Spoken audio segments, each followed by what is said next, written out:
Hey everybody, it's John again. All right, let's use another technique here. So here we have cotan to the fourth power of x plus cotan to the second power of x equals cotan squared x cosecant squared x.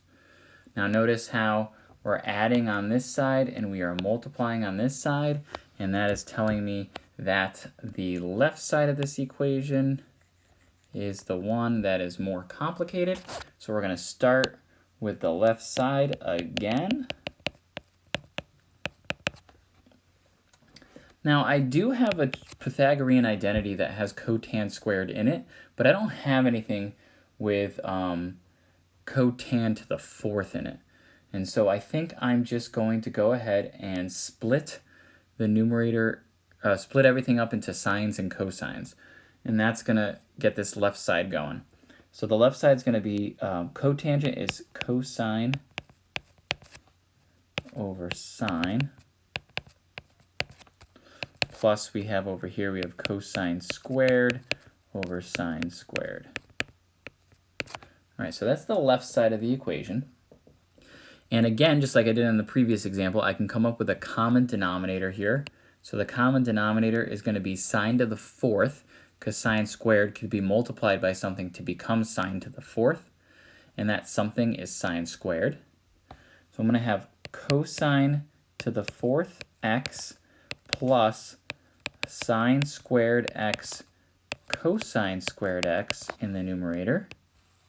And this sine squared right here comes from the fact that to get to my common denominator, I had to multiply this denominator by another sine squared, which means I have to multiply this numerator by sine squared. So that's where the highlighted sine squared came from in the numerator, and the denominator is just that common denominator, sine to the fourth. Okay, does everyone understand that first step, I hope? So that's the left side, step one. So next, I'm seeing that I have a cosine squared here, and there's a cosine squared inside cosine to the fourth. So I'm actually going to factor that out. I'm going to factor that out, and so cosine squared x is being factored out, and what I'm left with is there's still two cosines in the cosine to the fourth, so there's cosine squared plus, and here's just the sine squared that I originally had in that term. So I factored out cosine squared, which left me with cosine squared plus sine squared in the numerator, and I have sine to the fourth in the denominator. Okay. Now, hopefully, you're already ahead of me here and noticing that this right here is one of our Pythagorean identities. Cosine squared x plus sine squared x is equal to 1. Yes. So that whole thing just becomes 1. This whole thing is just 1. And so I have cosine squared x over sine to the fourth of x. Now let's keep our eye on the prize here. We want a cotan squared. Well, if I split the denominator, if I take the denominator and write it as sine squared x times sine squared x, cosine squared over sine squared, well, that's cotan squared x. And 1 over sine squared x, that's cosecant squared over cosecant squared of x. And that is exactly what we were looking for. This is the same thing as what we started with on the right side. And so we have verified this identity. Okay? Please remember that you can rewatch these videos as much as you want until you get it, and please email me if you're having any questions. All right. So in this one, we're going to start with the more complicated side. Again, both sides have terms, but the right side already has a common denominator. This is already common denominator, whereas over here, I have two different denominators, and so we are going to start with the left side again. The left side is the more complicated side. So we're starting with 1 over 1 minus sine of x minus 1 over 1 plus sine of x. And I'm going to come up with a common denominator because I want them to be, I want there to be a common denominator like there is on the right side. And so the common denominator is actually these two things just multiplied together. These two things, though, the 1 minus sine of x and the 1 plus sine of x, these are conjugates of each other. And we know that things of the form a minus b times a plus b just come out to be a squared minus b squared. And so this is just the common denominator here is just going to be, let's do that in green, is just going to be 1 minus sine squared of x. The numerator, to get from this denominator to the common denominator, I had to multiply by 1 plus sine x. To get from this denominator to the common denominator, I needed to multiply by 1 minus sine of x. And so the numerator is 1 plus sine x minus 1. 1 minus 1 is 0. And then sine x minus a negative sine x is plus 2 sine x. Okay?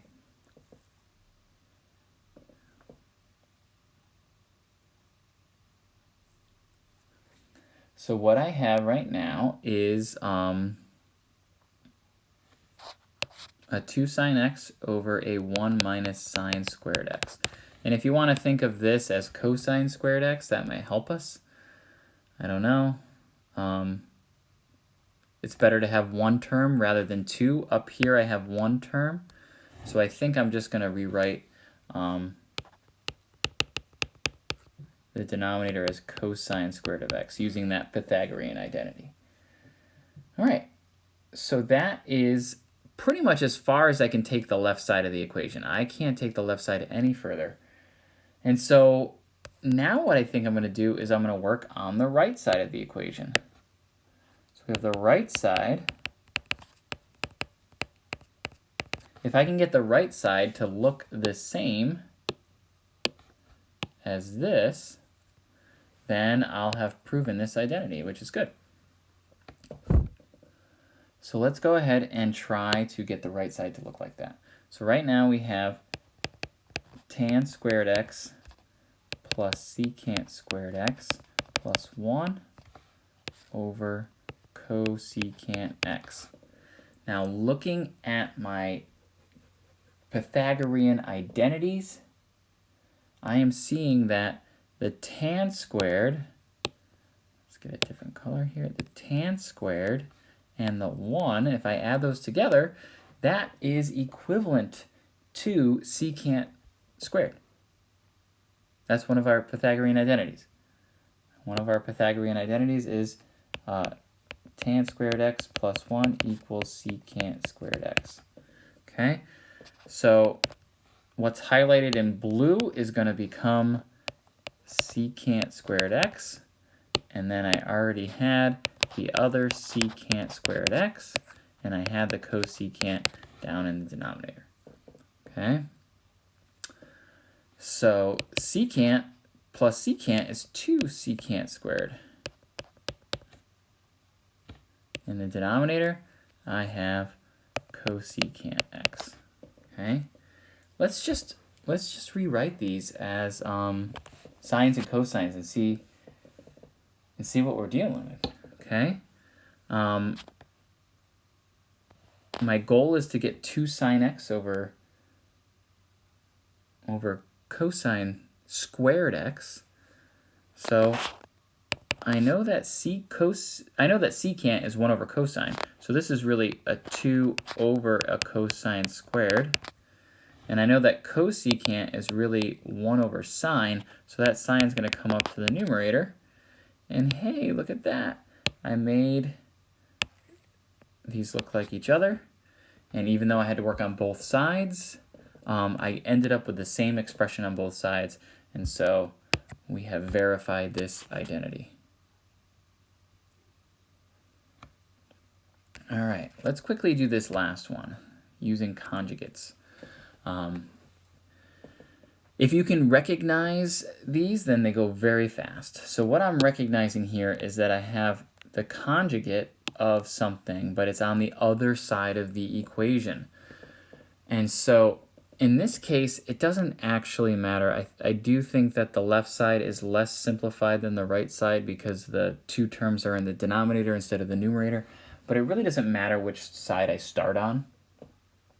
What we just want to do is we want to multiply both sides by the conjugate of one of these things. So we have this conjugate pair that we see here. And so I can either multiply the right side of the equation by 1 plus sine x, or I can multiply the left side of the equation by 1 minus sine x. I'm going to start on the left side just because, again, I like to start with a more complicated side. So we have cosine x over 1 plus sine of x. So if we multiply by conjugates, that means I want to multiply this side by the conjugate, which is 1 minus sine x, which I can't just multiply by 1 minus sine x. I have to multiply by 1. So I'm not changing anything. That's the key to plastic surgery, is you're always multiplying by 1 because that doesn't change anything. Or you can add 0, so add and subtract the same thing, and that is another technique that I can use. But in this case, in the numerator, I have cosine x times 1 minus sine x. In the denominator, I have 1 minus sine squared of x. And that's that conjugate pair. That's how they multiply together. It's the a plus b, a minus b. I'm going to get a squared minus b squared. Now 1 minus sine squared x is cosine squared x. So in the numerator, I have this. In the denominator, this expression is going to become, there's no orange, what the heck? Let's use, is going to become cosine squared x. Now one of these cosines is going to cancel with this cosine, and I'm just left with 1 minus sine of x over cosine x, which is exactly what we had on the right side of the equation. All right, so that is verifying identities. Try the problem set, and again, reach out with any questions. The problem set will be due next Tuesday. It should be live now if you're watching this video.